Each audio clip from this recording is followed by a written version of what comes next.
Today, in this video, I'm going to explain how to fix controller drift PS5.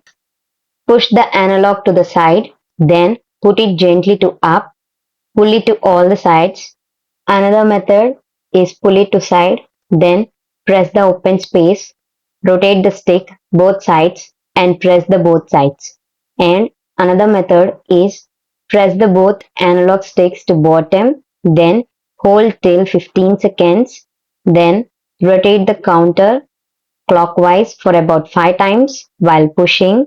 Now continuously rotate to the clockwise direction for about 5 times, then push it down for 10 seconds. And another step is push down the analog, then blow on that space. Even though problem is not solved, then you need to repair the controller.